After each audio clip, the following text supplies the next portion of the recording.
Newspaper सुबह नहीं पढ़ना है, पढ़ना है। नेता नहीं बनना है, इसका इस्तेमाल करना है। यहां से पढ़ना है और यहां पर पिक्चर बनानी है, रखना है, तथ्यों को याद करना है। बिल्कुल नहीं, हर व्यक्ति से हमें सीखना है, उनसे रिश्तेदारी नहीं करनी है। टुमारो इज अ स्कैम, कल होता ही नहीं। ये लाइन बहुत इंपॉर्टेंट है। सबको 5 बजे मेरे साथ उठना है। सुबह 5 बजे उठकर सबसे पहला काम यह करना है कि आपको अपनी डायरी मेंटेन करनी है, एक डायरी बनानी है और आज दिन भर का शेड्यूल नोट डाउन करना है। क्या करना है, कैसे करना है, ये डायरी में आपको नोट करना है। पूरा शेड्यूल, शेड्यूल के बाहर नहीं जाना है। आपके शेड्यूल में घूमना है, आपको घूमने जाना है। ऐसा भी नहीं है अपने शेड्यूल को आज का, टुमारो इज अ स्कैम, कल होता ही नहीं, आज करो। आज छोटा शेड्यूल बनाना है। 5 घंटा पढ़ेंगे, 6 घंटे पढ़ेंगे, इससे ज्यादा का नहीं बनाना है। उससे ज्यादा पढ़ ले जाते हैं, बहुत अच्छी बात है। हर 1 घंटे के बाद अपने टेबल पर नैप लेंगे और 7 बजे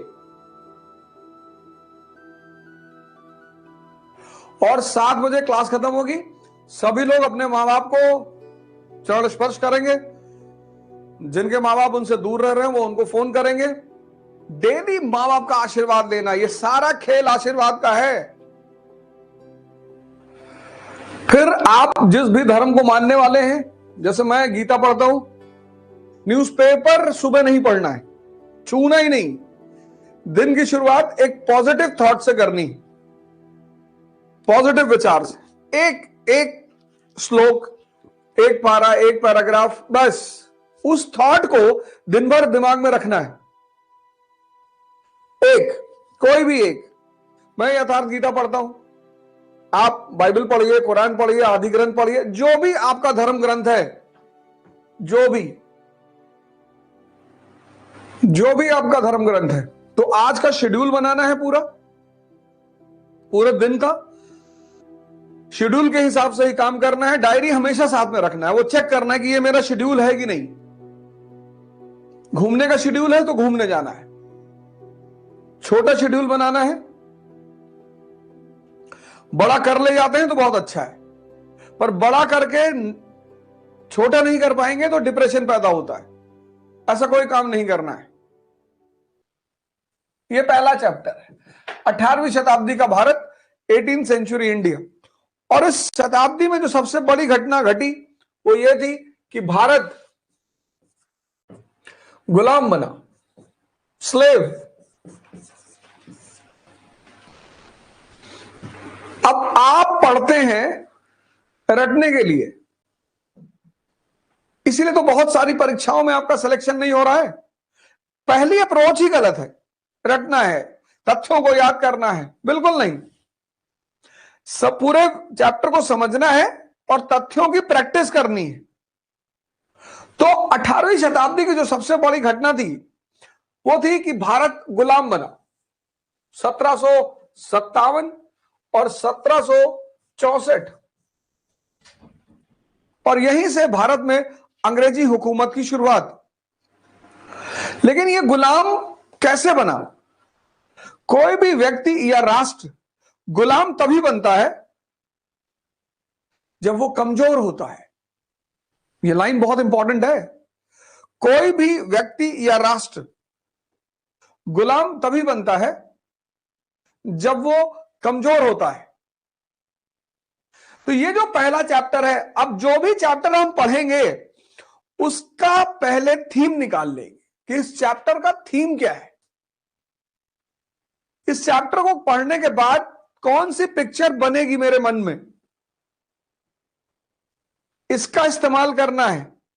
यहां से पढ़ना है और यहां पर पिक्चर बनानी है। तो 18वीं शताब्दी का जब ये भारत का चैप्टर खत्म होगा तो हमारे सामने एक पिक्चर होगी कि भारत की राजनीतिक दशा कैसी थी, पॉलिटिकल सिचुएशन। भारत की आर्थिक दशा कैसी थी, इकोनॉमिक कंडीशन।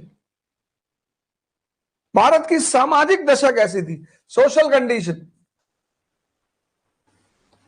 भारत का कल्चर कैसे था, कब, 18वीं शताब्दी में, 18th सेंचुरी में।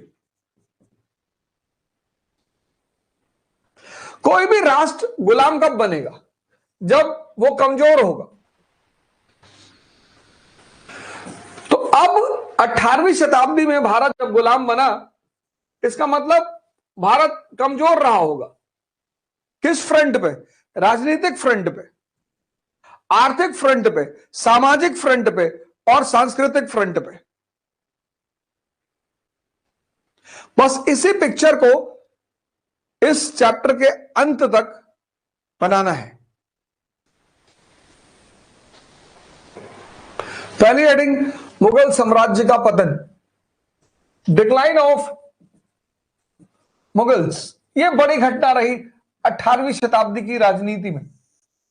डिक्लाइन ऑफ मुगल्स, मुगल साम्राज्य का पतन, यह पहली हेडिंग है। अब 1707 औरंगजेब की डेथ।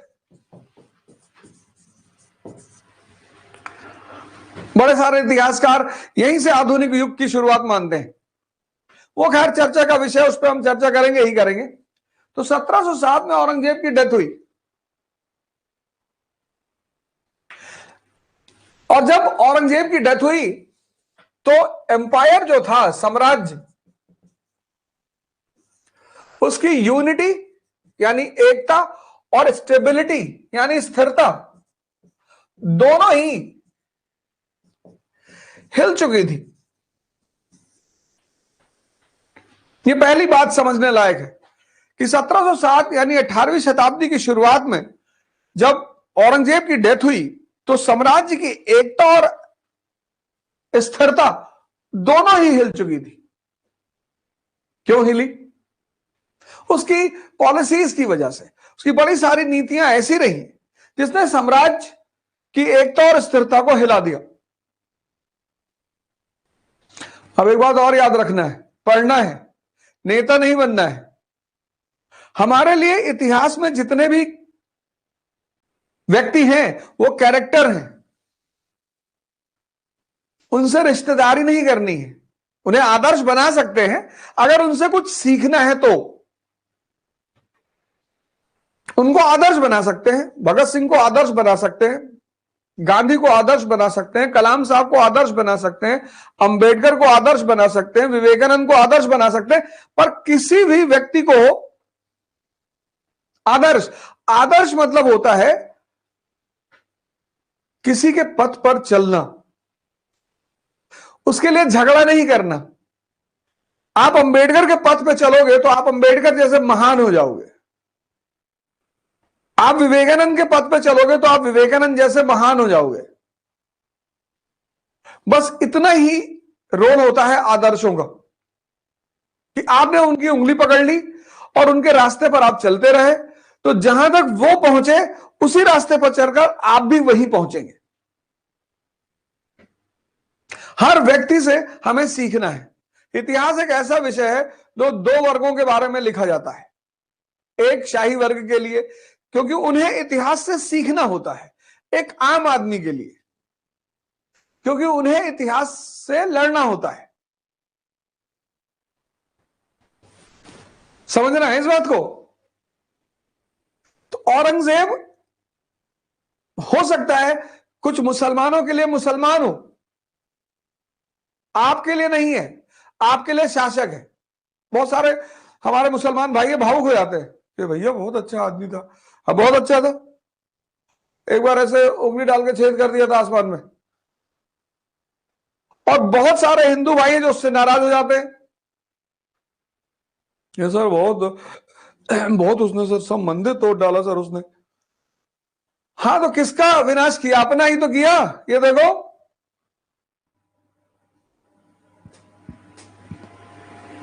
तो हमारे लिए औरंगजेब क्या है? कैरेक्टर है। हम उससे सीखेंगे। अगर आप उसको मुसलमान के रूप में देखोगे तो आप उसकी गलतियां मिस कर जाओगे। अगर आप उसको हिंदू के रूप में देखोगे तो आप उसकी उपलब्धियां मिस कर जाओगे।